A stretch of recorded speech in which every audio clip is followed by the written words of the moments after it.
Good morning all of 11th student. आज हम लोग पढ़ेंगे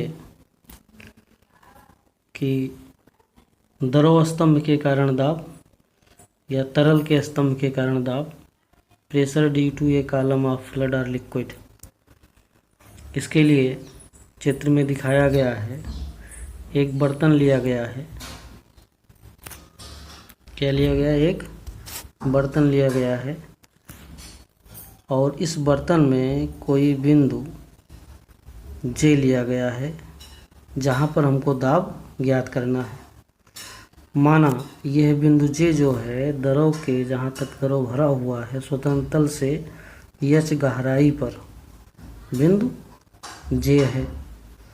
इसके चारों ओर हम एक क्षेत्रफल ए ले लेते हैं और एच ऊंचाई का एक बेलनाकार द्रव स्तंभ की कल्पना करते हैं कि ये द्रव स्तंभ कैसे है, बेलनाकार है। चित्र एक बार देख लीजिए, इसको कॉपी में बना लीजिएगा। बिंदु जे है स्वतंत्र तल से एच गहराई पर, इसके लिए हमने एक वृत्ताकार क्षेत्रफल ले लिया और एच ऊंचाई का एक बेलनाकार द्रव स्तंभ की कल्पना किया। इसी बिंदु जे पर हमको दाब ज्ञात करना है। तो इस क्षेत्रफल ए पर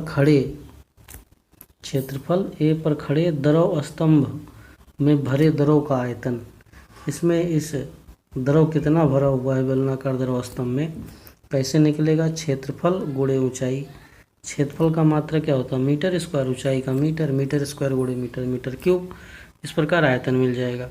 अब निकाल लेते हैं कितना द्रव्यमान, जो द्रव भरा है उसका द्रव्यमान कितना है। द्रव्यमान बराबर क्या होता है? आयतन गुणे घनत्व। तो हो जाएगा ए गुणे एच आयतन और गुणे रो द्रव का घनत्व। भार निकाल लीजिए। भार डब्लू बराबर एम जी होता है। द्रव्यमान गुणे गुरुत्वीय त्वरण, डब्लू बराबर एम जी। तो द्रव्यमान कितना है? ए एच रो और गुणे जी। तो क्या मिल गया हमको? स्तंभ के द्रव दाब का भार ए एच रो जी। ये द्रव स्तंभ का भार मिल गया और यही भार बल का कार्य करता है। और हमको निकालना है जे बिंदु पर दाब। तो दाब बराबर क्या होता है? बल बटे क्षेत्रफल। और बल का मान कितना निकाले हैं? ए एच रो जी अपान ए से कैंसिल हो जाएगा, मिलेगा क्या? केवल एच रो जी।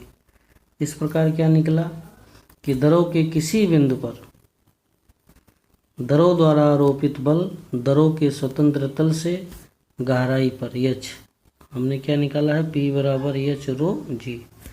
तो द्रव के भीतर किसी बिंदु पर दाब तीन बातों पर निर्भर करता है। ऊंचाई एच पर, द्रव के घनत्व रो पर तथा गुरुत्वीय त्वरण जी पर निर्भर करता है। और द्रव के स्तंभ के भीतर किसी बिंदु पर दाब जो है इन तीनों चरों के गुणनफल के अनुक्रमानुपाती होता है, अर्थात दाब बराबर एच रो जी। इस दाब का मान द्रव के द्रव्यमान पृष्ठ के क्षेत्रफल पर निर्भर नहीं करता। दाब किस पर निर्भर नहीं करता? द्रव के द्रव्यमान पर और पृष्ठ के क्षेत्रफल पर निर्भर नहीं करता। द्रव दाब के नियम कौन कौन से हैं? देखिए, नेक्स्ट हेडिंग है आपका द्रव दाब के निम्नलिखित नियम हैं। सबसे पहले हमने बताया कि जो द्रव के भीतर किसी बिंदु पर दाब गहराई एच के अनुक्रमानुपाती, घनत्व रो के अनुक्रमानुपाती और गुरुत्वीय त्वरण जी के अनुक्रमानुपाती होता है। और तीनों पदों का गुणनफल जो है वो दाब के बराबर होता है। दूसरा पॉइंट है, किसी पृष्ठ पर किसी द्रव द्वारा आरोपित दाब उस पृष्ठ के तल के लंबवत होता है। जो दाब आरोपित होता है पृष्ठ के लंबवत होता है। गुरुत्व की उपस्थिति में द्रव के अंदर क्षैतिज तल के सभी बिंदुओं पर दाब समान होता है। जो द्रव किसी बर्तन में भरा हुआ है, क्षैतिज तल पर चाहे इतने बिंदु ले लें, प्रत्येक बिंदु पर दाब का मान समान होता है। एक क्षैतिज तल में सभी दिशाओं में एक समान दाब आरोपित होता है। तो द्रव दाब के नियम याद कर लीजिएगा इनको। आगे हम लोग अगले क्लास में देखेंगे। धन्यवाद।